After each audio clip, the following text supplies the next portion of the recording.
Ramnarayan Ram. Operation খুন নয়, আত্মরক্ষাকল্পে সমগ্র করাচাবুক সংকলন থেকে এই করাচাবুকটি পাঠ করছি। প্রশ্নকারী বলছেন, ঠাকুর, কেউ যদি আপনাকে অবতার, ভগবান, ঠাকুর ইত্যাদি বলে, আপনি সেটা পছন্দ করেন না, তবু আমরা আপনাকে ঠাকুর বলেই অভিহিত করছি আমাদের মনের তৃপ্তার্থে। আমরা বেশ কয়েকদিন যাবৎ ঘুরছি আপনার সাথে কয়েকটি কথা বলার আশায়, কিন্তু এত অসম্ভব ভিড় যে কোনো অবকাশই পাচ্ছি না। প্রতিদিন হাজার হাজার দর্শনার্থী এত অসুস্থ শরীরেও সকাল থেকে রাত্রি অবধি অক্লান্ত পরিশ্রম করে চলেছেন। দর্শন ও দীক্ষাদানের সাথে সাথে ভাষণও দিচ্ছেন। এর মধ্যে আমাদের কথা কিছু যে বলবো সে ভরসা পাচ্ছি না। আপনাকে বিরক্ত করতে কষ্টও লাগছে, তবু আজই একটু অবসর পেলাম, তাই আপনার কাছে এসেছি কয়েকটি কথা জানবার উদ্দেশ্যে। আজ যে প্রশ্ন করব তাতে ভুল ভ্রান্তি থাকতে পারে, কিন্তু উদ্দেশ্য আমাদের মহৎ। বেশ কয়েক বছর আগে কয়েকটি সভাতে আপনি বলেছিলেন দেশে একটা পরিবর্তনের ঢেউ আসছে, এবং এখন তো দেখলাম এক বিরাট পরিবর্তন হলো। এই পরিবর্তন হঠাৎ কিভাবে যে হলো ভাববার বিষয়। এতদিনের যে কংগ্রেস ভারতবর্ষের উপর রাজত্ব করে এসেছে, আজকে তাদের এই হঠাৎ পতন হলো কেন? আর এখন যে সরকার গঠিত হলো সেটি বা আমাদের পক্ষে কতটা মঙ্গলজনক, এবং বিভিন্ন দল ও গোষ্ঠী মিলিত হয়ে যে সরকার গঠন করলো, তারা মিলেমিশে থাকতে পারবে কিনা? ঠাকুর, এই বিষয়গুলি সম্পর্কে জানতে খুব ইচ্ছে করছে। আমাদের এই প্রশ্ন আজ অনেকেরই প্রশ্ন। আপনি কৃপা করে এই বিষয়ে একটু আলোকপাত করলে লক্ষ লক্ষ জনগণের সাথে আমরাও জানতে পারব। তাছাড়া আমরা জানি ভারতবর্ষে যতগুলো সংগঠন রাজনীতিতে দাঁড়িয়েছে, প্রায় প্রতিটি সংগঠনেই আপনার হাজার হাজার সন্তান আছে। আপনি কাউকে এ ব্যাপারে বাধা দিচ্ছেন না, কারো ব্যক্তি স্বাধীনতায় আপনি হস্তক্ষেপ করেন না। আপনি প্রত্যেককে যার যার খুশি মতো যে কোনো সংগঠনের কাজে লিপ্ত হয়ে মহৎ উদ্দেশ্যের পক্ষে অগ্রসর হওয়ার পারমিশন দিয়ে রেখেছেন। তাই তারা সহজ সরল মনে প্রত্যেককেই যে যার কাজ করে চলেছে। আপনার মতো এমন বিরাট সংগঠন বর্তমান ভারতবর্ষে আর কারো আছে বলে মনে করি না। ঠাকুর বলছেন, আমার সন্তানদের উপরে আমার একটি কথা দেওয়া আছে। আমি যখন ডাক দেব সন্তান দলের পক্ষ থেকে আদিবেদ প্রচার কল্পে ও জনজাগরণ কল্পে, তখন তোমরা সবাই একত্রিত হয়ে কাজ করবে। এছাড়া যে যার সংগঠনে মনে প্রাণে কাজ করে যাবে। মনে রেখো, তোমাদের কার্যকলাপে অনেকে ভাবতে পারে সন্তান দল এই দলের সাথে যুক্ত অথবা ওই দলের অন্তর্ভুক্ত। এরকম ভুল অনেকেই করবে, কিন্তু যখন তারা জানতে পারবে যে আমার লক্ষ লক্ষ কর্মী সন্তান ভারতবর্ষের প্রায় সব সংগঠনেই ছড়িয়ে আছে, তখন সেই ভুল তাদের নিশ্চয়ই ভাঙবে। আগে এরকম মন্তব্য অনেকেই করেছে, অনেকেই ভেবেছে সন্তান দল বুঝি এই দলে আছে অথবা ওই দলে আছে। এখন তারা ভালোভাবে পর্যবেক্ষণ করে বুঝতে পেরেছে যে সন্তান দলের কয়েক কোটি সন্তান বহু সংগঠনের সাথে জড়িত আছে। এদিক থেকে আমি সম্পূর্ণ নিরপেক্ষ। এবং তোমরা জানো, আমি বহুদিন বলেছি আমার প্ল্যাটফর্ম সর্বজাতির জন্য, তাই আমার প্ল্যাটফর্মে সকলের অবারিত দ্বার। মানুষ হিসেবেই আমি মানুষকে দেখি, সেখানে জাতি হিসাবে অর্থাৎ কে কোন জাতি সে চিন্তা আমি করি না। জাতির চিন্তা করতে গেলেই একটা অসামঞ্জস্যের সৃষ্টি হবে, দলাদলি আর সাম্প্রদায়িকতার অঙ্কুর গজিয়ে উঠবে। লক্ষ লক্ষ মানুষ আসে আমার কাছে, অনেকের সাথে এমনও হয়েছে আত্মপরিচয় হলো মানুষ হিসাবে। 2 বছর পরে জানলাম উনি এই জাত অথবা ওই জাত। তারা নিজেরাই পরিচয় দিয়ে গেছে। বহু স্থানে বহুবার বলেছি আমি জাতি চিনি একটাই, মানুষ জাতি এক জাত। তাই হিন্দু, মুসলমান, খ্রিস্টান, জৈন, বৌদ্ধ, শিখ, পারসিক ইত্যাদি বিভিন্ন জাতি ও ধর্মের সমর্থনকারী আমার কাছে আসে। সকলের জন্যই আমার দ্বার উন্মুক্ত। কোনো মরণাপন্ন রোগীকে হাসপাতালে নিয়ে গেলে সেখানে কি বলবে যে এটা হিন্দুর হাসপাতাল, এটা মুসলমানের হাসপাতাল অথবা জৈন বা বৌদ্ধদের হাসপাতাল। হাসপাতাল সর্বপ্রকার মানুষের জন্য। এমনকি কুকুর, বিড়াল, হাতি, মহিষ ও অন্যান্য পশু পক্ষীদের চিকিৎসাও হয় হাসপাতালে। সুতরাং হাসপাতাল জাতি ধর্ম নির্বিশেষে সবার। আমার মানুষ গড়ার কারখানাও সবার জন্যই অবারিত দ্বার। গাড়ি মেরামতের কারখানায় গাড়ি মেরামত করছি যারা, তারা যদি বলে মুসলমানের গাড়ি ছাড়া মেরামত করব না, সেটা কি যুক্তিযুক্ত হবে? সেখানে হিন্দু, মুসলমান, খ্রিস্টান ইত্যাদি সর্বপ্রকার জাতি ও ধর্মের মানুষের গাড়ি মেরামত করা হয়। সুতরাং সমস্ত পৃথিবীর কথাই বলছি। প্রকৃতির সৃষ্ট মানুষের মাঝে জাতি ও ধর্মের ব্যবধান তুলে বিভেদ সৃষ্টির কথা অযৌক্তিক কথা। এখন তোমাদের জিজ্ঞাস্য প্রশ্নের বিষয়ে ফিরে আসি।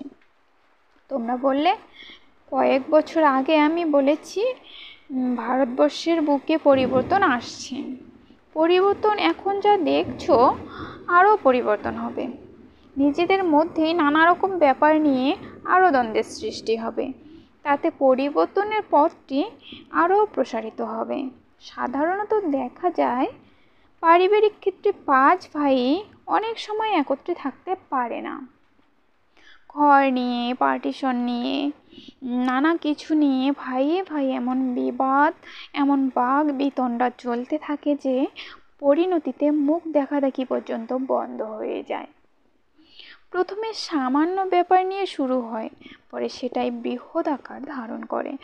আসল কথা হলো যে যত ত্যাগ স্বীকার করতে পারবে, মিলতির পথটি ততই সহজ হয়ে আসবে। ত্যাগ স্বীকার করতে না পারলেই অন্যদিকে সেটা ফলপ্রসূ হয়, আর সেই ফলেই হয় বিষময়। সুতরাং কয়েক বছর আগে আমার নানা মিটিংয়ে, জনসভায় যে পরিবর্তনের কথা তোমরা শুনেছ, ধৈর্য ধরো, আরও পরিবর্তন আসছে। কিছুদিনের মধ্যেই তোমরা সেটা ভালোভাবে বুঝতে পারবে। আমি আর বিশদভাবে খুলে কিছু বলতে চাই না।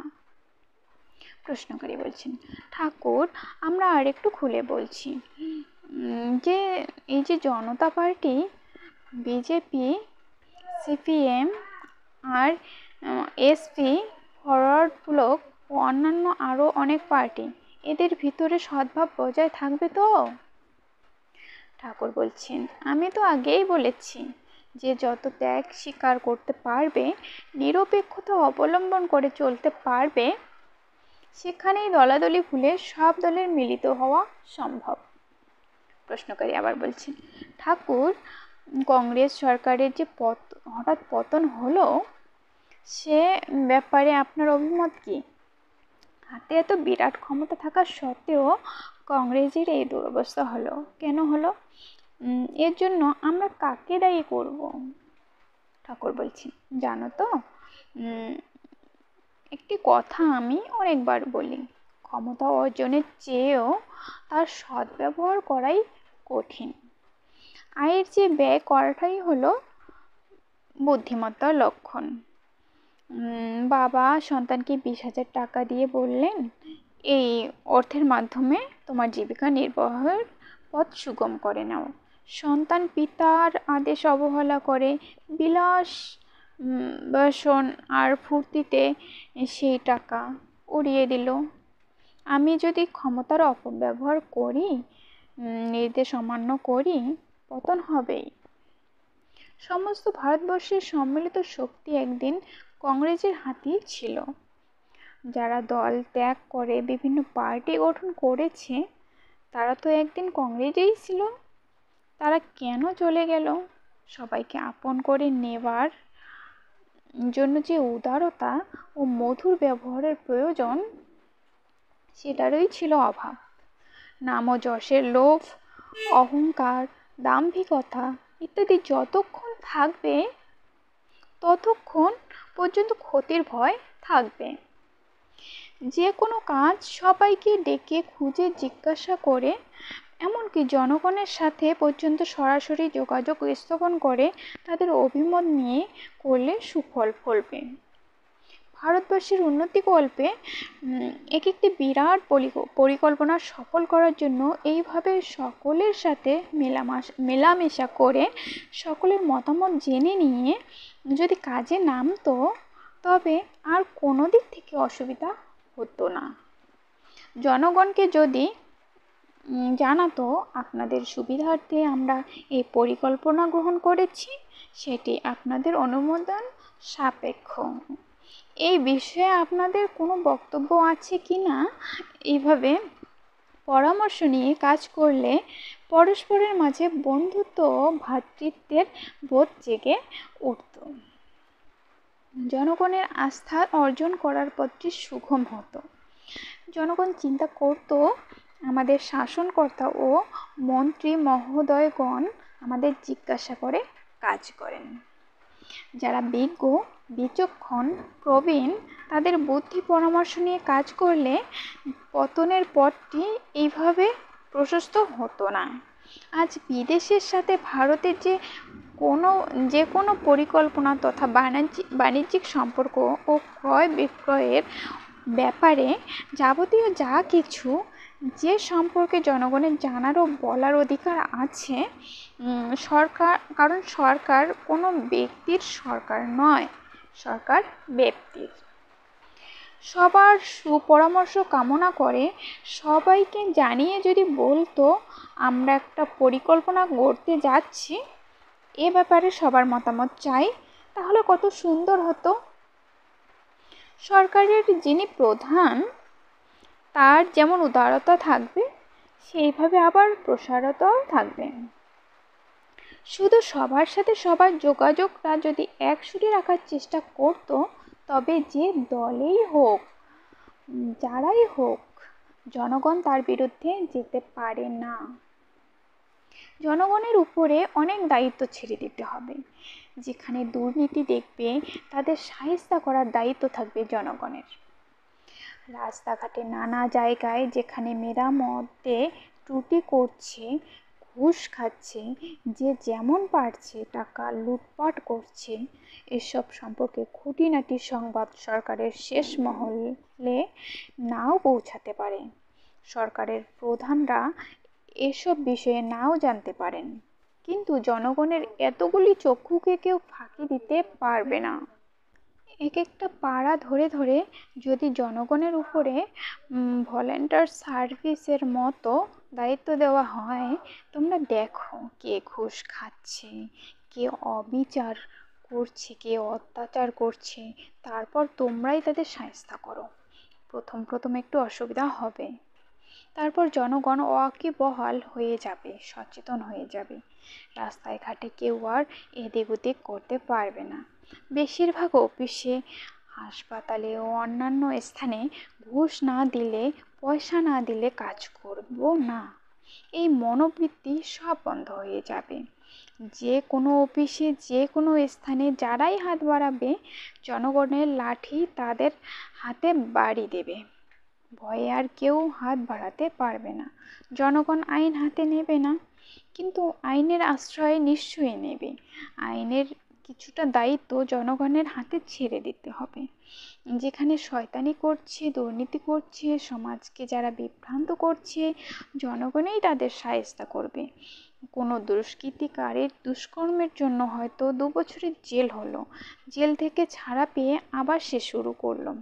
জনগণ এসবের দিকে কড়া নজর রাখবে এবং সবাইকে জানিয়ে দিতে হবে কার কি অভাব আছে, দেশের কোথায় কি প্রয়োজন, কি কি সুবিধা অসুবিধা প্রভৃতি সম্পর্কে অমুক স্থানে জানাতে হবে এবং সেসবের সুব্যবস্থা যতটা পারা যায় করা যাবে।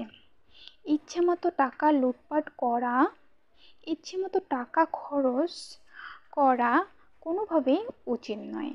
আমি একটু একটু ইঙ্গিত দিয়ে যাচ্ছি মাত্র, খোলাখুলি কিছুই বললাম না। এক একটা ট্যুরে এক একজন মন্ত্রীর পিছনে কত লক্ষ টাকা খরচ করা হচ্ছে, এ সবই তো জনগণের টাকা। জনগণের টাকা অপচয়ের অধিকার কে দিল? যদি প্রকৃতই জনদরদি হতো, তাহলে ভাবো তো, জনগণের এই বিপুল পরিমাণ অর্থ আমার পিছনে ব্যয় করার কোনো প্রয়োজন ছিল না। জনগণের টাকা যদি নিজের টাকা মনে করে ব্যয় সংকোচ না করে চলে, তবে এই দুর্দশা হবেই। নিজের প্রয়োজনে ইচ্ছা মতো খরচ করে যাবে, জনগণের টাকা নিয়ে ছিনিমিনি খেলবো, এতে তাদের দেশাত্মবোধের সুর, অন্তরের সুরটা বোঝা যায় না। যারা এমন করে তারা জনগণের চিন্তার থেকে নিজের ব্যক্তিস্বার্থের চিন্তাই বেশি করে। কে করছে, কারা করছে, তাদের কথা আমি বলছি না। যা হচ্ছে, যেমনটি হচ্ছে, আমি শুধু সেই দিকগুলি তুলে ধরতে চাইছি। মন্ত্রী বিশেষে আবার খরচেও তারতম্য আছে। যে কোনো মন্ত্রীর সফরেই লক্ষ লক্ষ টাকা ব্যয় হয়, আবার কোনো কোনো মন্ত্রীর সফরে 20 থেকে 25 লক্ষ টাকা পর্যন্ত ব্যয় করা হয়ে থাকে। এই অর্থ অপচয় রোধ করে যদি দেশের কল্যাণার্থে কৃষিকাজ, সেচ প্রভৃতি খাতে ব্যয় করা হতো, তাহলে দেশের অভাব অভিযোগ অধিকাংশেই দূর করতে পারত। আমি সমস্ত দেশবাসীর পক্ষ থেকেই কথা বলছি। দেশাত্মবোধ যারা আছে, সে সমস্ত দিক বিবেচনা করে জনগণের টাকা জনগণের উন্নতি কল্পে ব্যয় করবে। ব্যক্তির চিন্তা না করে শুধু ব্যক্তির কথা ও দলের কথা চিন্তা করে যারা কাজ করবে, তাদের পতন অনিবার্য। আজ না হয় কাল পতন হবেই। মুক্ত কণ্ঠে, মুক্ত সুরে, সংস্কারের ঊর্ধ্বে থেকে দেশকে সাজাবার উদ্দেশ্য নিয়ে যে চলবে, তার তুলনা হয় না। তুমি বলেছ কংগ্রেসের পতন হলো কেন? কংগ্রেস বা অন্য কারো কথা আমি সরাসরি বলতে ইচ্ছুক নই। আমি শুধু একটি কথাই বলতে চাই, জনগণের মার দুনিয়ার ভার। জনগণের লক্ষ লক্ষ চোখে ফাঁকি দেওয়া যায় না। হয়তো ভয়ে চুপ করে থাকতে পারে, সেটা হলো আলাদা কথা। কিন্তু জনগণ সবই জানতে পারে, সবই বুঝতে পারে। সহজে মুখ খুলছে না পারিপার্শ্বিক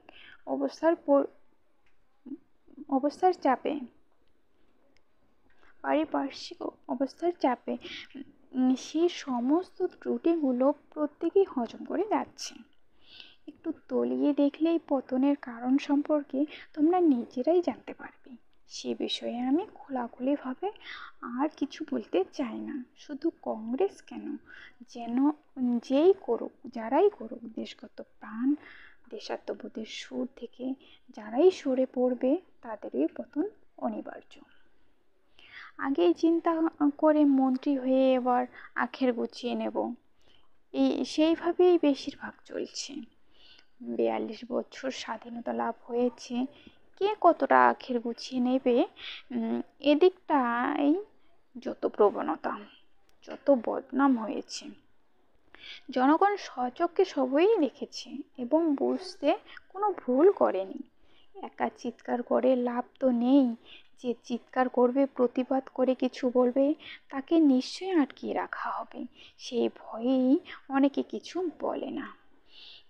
বেশিরভাগ ক্ষেত্রেই দেখা যাচ্ছে যে দলের সরকার, সেই দলগুলি বিশেষ সুযোগ নিয়ে যেমন তেমনভাবে অনেক দিকে অনেকেই অবিচার অত্যাচার করে চলেছে। এক কথায় ক্ষমতার অপব্যবহারের চরম পর্যায়ে পৌঁছে গেছে। এটা বুঝতে কারো অসুবিধা হওয়ার কথা নয়। আমি নাম ধরে কাউকে বলতে ইচ্ছুক নই। যা দেখতে পাচ্ছি, পতনের দরজা খোলাই আছে। কে কতদিন থাকতে পারবে আমি অঙ্ক কষে বলতে চাই না, শুধু এটুকুই বলতে পারি, পতনের দরজা বন্ধ হয়ে যায়নি, এখনো পর্যন্ত খোলাই আছে। যে কোনো মুহূর্তে পতন হতে পারে, এমন সমস্ত কারণের সৃষ্টি হবে। আত্মোৎসর্গের অভাব, ত্যাগ স্বীকারের অভাব যেখানে দেখবে, সেখানেই পতন ঘনিয়ে আসবে। প্রশ্নকারী বলছেন, ঠাকুর আপনি কি বলতে চান, পতনের ভয় এখনো আছে?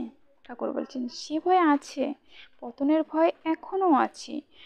কোন দলের বিরুদ্ধে আবার কাউকে উদ্দেশ্য করে আমি কিছু বলছি না, আমি সবারই শুভাকাঙ্ক্ষী। তবে বর্তমান পরিস্থিতির পরিপ্রেক্ষিতে এবং তোমাদের জিজ্ঞাসার উত্তরে দু একটি কথা বলতে বাধ্য হচ্ছি। আগেই বলেছি, এরপরেই পরপর এমন সমস্ত ইস্যু সৃষ্টি হবে, সমস্ত স্বার্থ চিন্তা ও দলীয় সংকীর্ণতার ঊর্ধ্বে উঠে সেসবের মোকাবিলা করা প্রায় দুঃসাধ্য হয়ে পড়বে। যে কোনো কারণেই হোক, নিজেদের স্বার্থেই হোক অথবা দলীয় স্বার্থেই হোক, প্রথম যে যা বলে সেই নীতি ও আদর্শ অনেকেই ধরে রাখতে পারে না। পরবর্তী অধ্যায়ে সে আদর্শ থেকে অনেক দূরে সরে পড়ে এবং বিবাদ বিসম্বাদ যে হয়, এভাবেই শুরু হয়। সেই সোনার আপেল ছুঁড়ে মারলো, সবাই সেটি দৌড়ে গিয়ে নিতে যাচ্ছে, কিন্তু নিজেদের মধ্যে এমন মারামারি চলেছে যে আপেল আর কেউ নিতে পারল না। মারামারিতে কাবু হয়ে পড়ে রইল। ভারতবর্ষ এমন সুন্দর সোনার আপেল, এটিকে সবাই দখল করতে চায়। দখল করতে গিয়ে বাইরে থেকে যতটা আপন দেখাতে চায়, আপনত্ব বোঝাতে চায়, আমি এবার দেশকে সুন্দর করে গড়ে তুলব, শস্য শ্যামলিমায় ভরপুর করে তুলব ইত্যাদি অনেক কথাই বলতে চায়। কিন্তু পরিশেষে দেখা যায় এমন সব বাকবিতণ্ডা, বিবাদ বিচ্ছেদের সৃষ্টি হয়েছে, ফলে কোনো পরিকল্পনাই কার্যে পরিণত হলো না। ফলে সোনার ভারতবর্ষকে কেউই আর নিতে পারল না।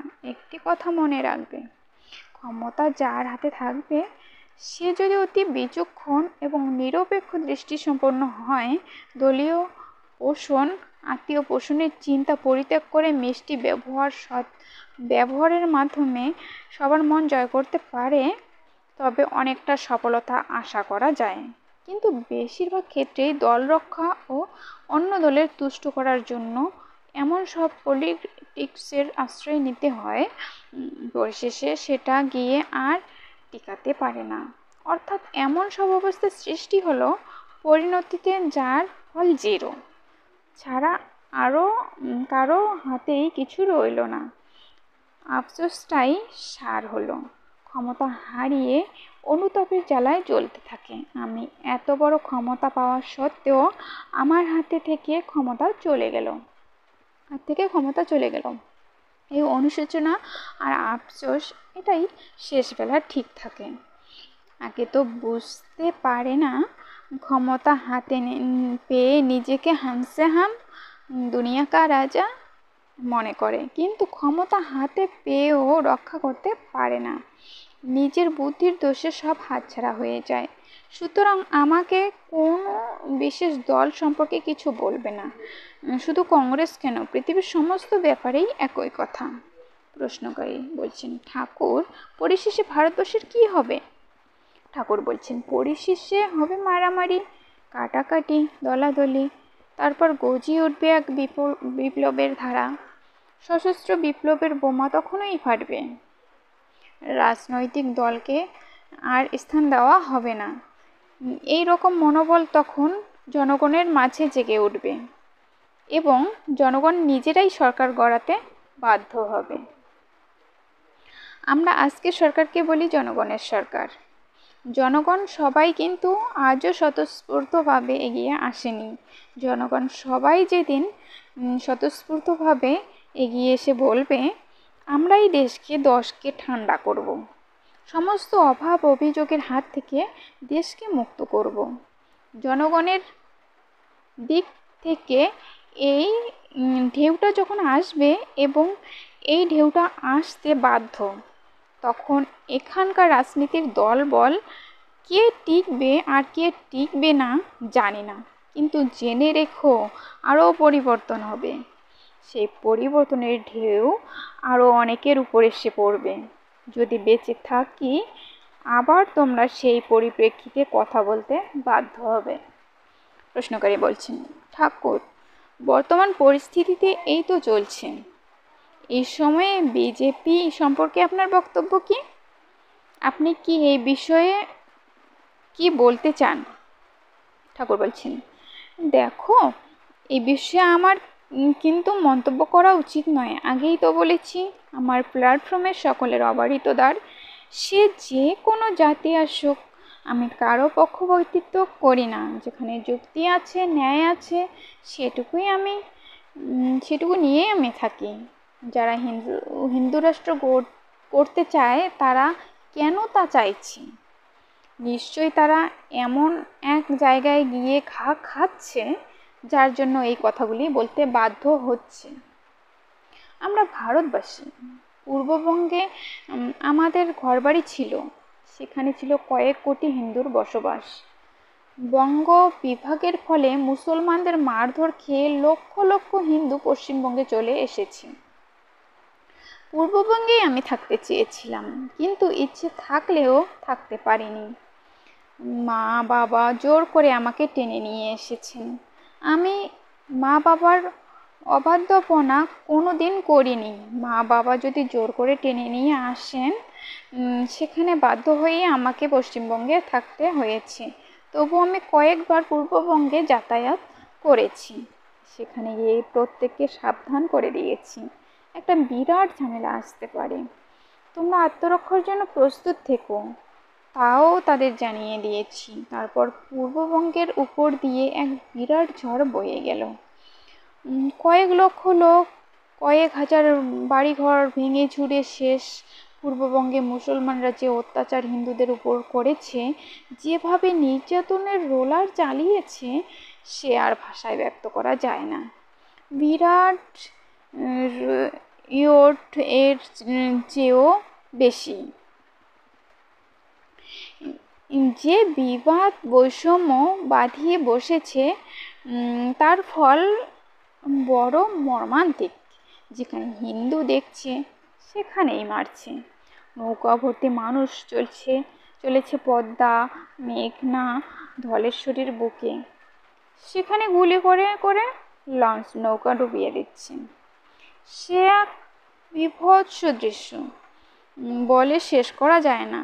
সব হিন্দুদের একধার থেকে খতম করে দিচ্ছি।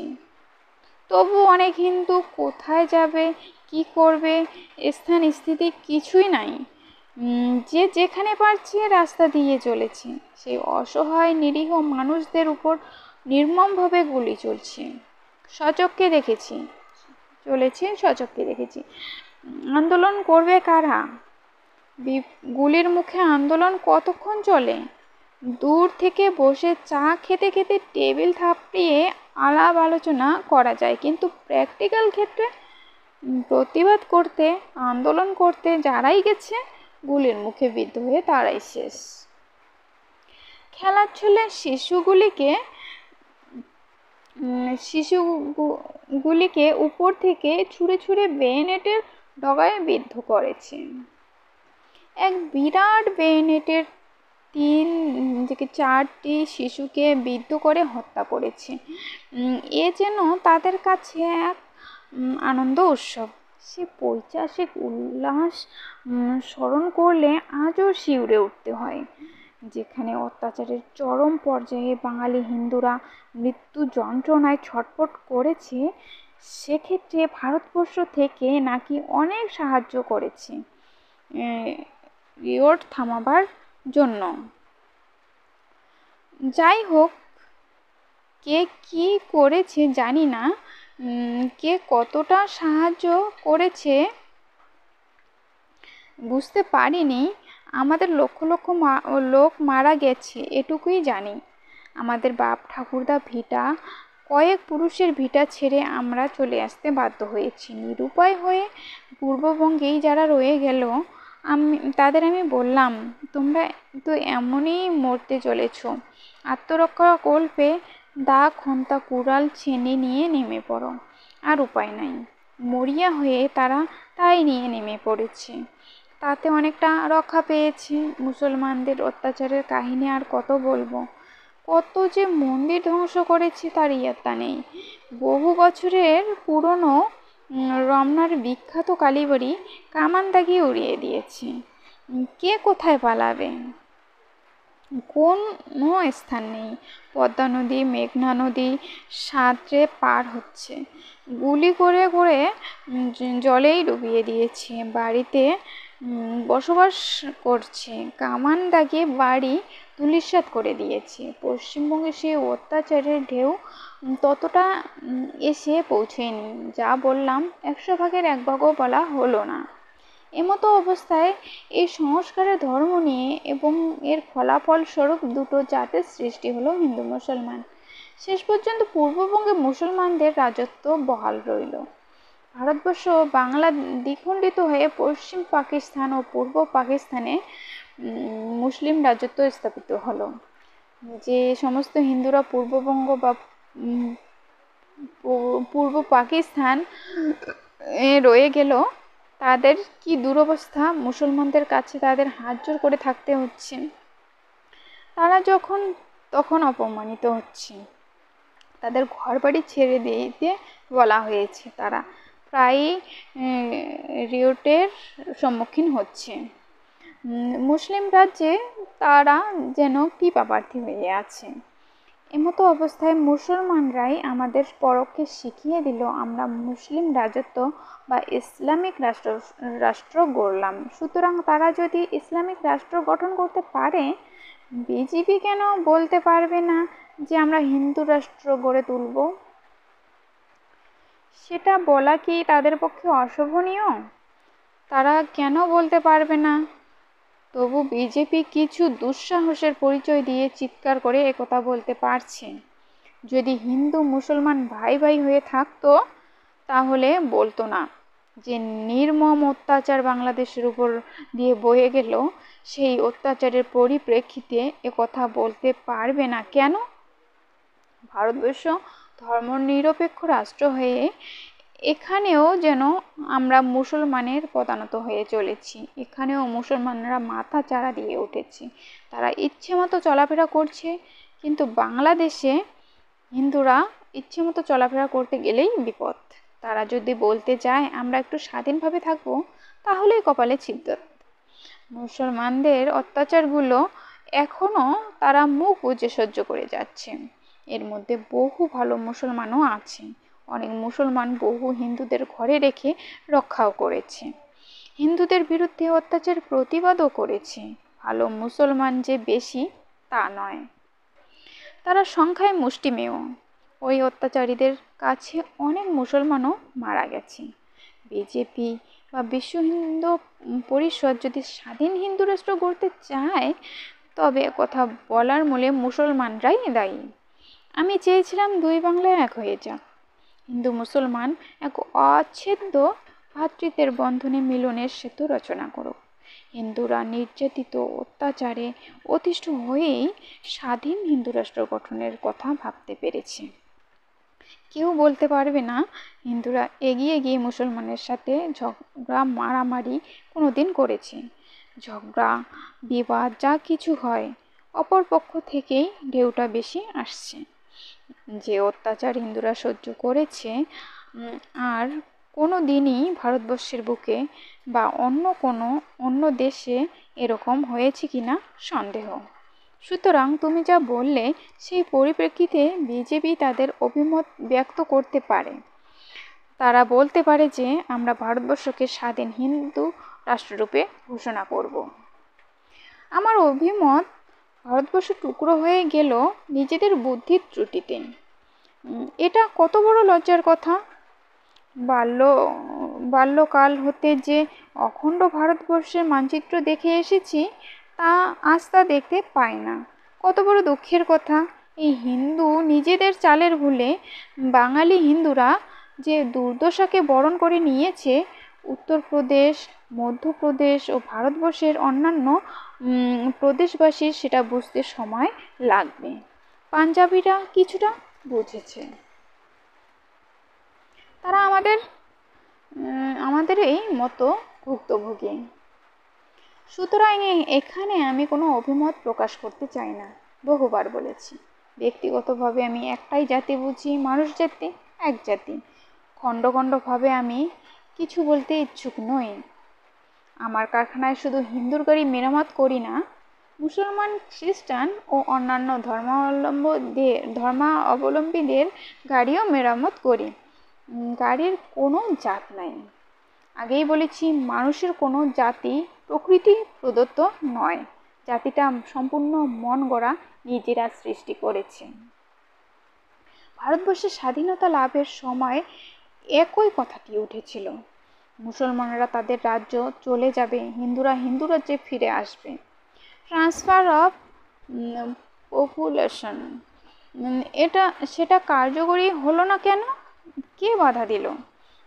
সেই অবস্থা কার্যকরী হলে ভালো হতো। তা হয়নি বলে নানা ঝামেলায় পড়তে হয়েছে। ভারতবর্ষের বুকে এক বিরাট ক্ষত হয়ে রয়েছে। এই ক্ষত সারাতে পারবে কি না সন্দেহ। ভারতবর্ষ ধর্মনিরপেক্ষ দেশ, কথাটি সুন্দর, কিন্তু এই ধর্মনিরপেক্ষতার ফলে একই আইন সমানভাবে প্রযোজ্য হতে পারছে না। হিন্দুদের আইনে একটি বিবাহ আইনসম্মত। স্বভাবতই একজন মুসলিম 4টি বিবাহ করতে পারছে। 4 স্ত্রীর গর্ভেই তার সন্তানাদি হচ্ছে। ফলে জনসংখ্যাও বৃদ্ধি পেয়ে চলেছে, বিদ ছড়িয়ে পড়ছে।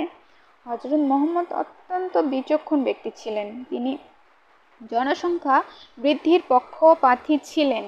তার অভিমত হলো, দেশ যদি অধিকার করতে চাও, জনসংখ্যা বাড়িয়ে যাও। তারা সবাই কোরআন শরীফ মানে, তারা সবাই এক ধর্মাবলম্বী, কোরআনের নির্দেশিত পথ ধরে চলেছে। আমরা হিন্দুরা কোন পথ ধরে চলেছি? হিন্দুদের মধ্যে কোন মিলতিটা আছে? কেউ বৈষ্ণব, কেউ শাক্ত, কেউ শৈব, কেউ তান্ত্রিক, কেউ শ্রীরামচন্দ্রের উপাসক, আরও কত আছে। মুসলমানদের মধ্যে একতার সুর বিরাজমান। একটা ডাক দিলে লক্ষ লক্ষ মুসলমান বেরিয়ে আসবে। তাদের গুণটাও স্বীকার করো। এক ডাক দিলে তারা এক হয়ে যায়।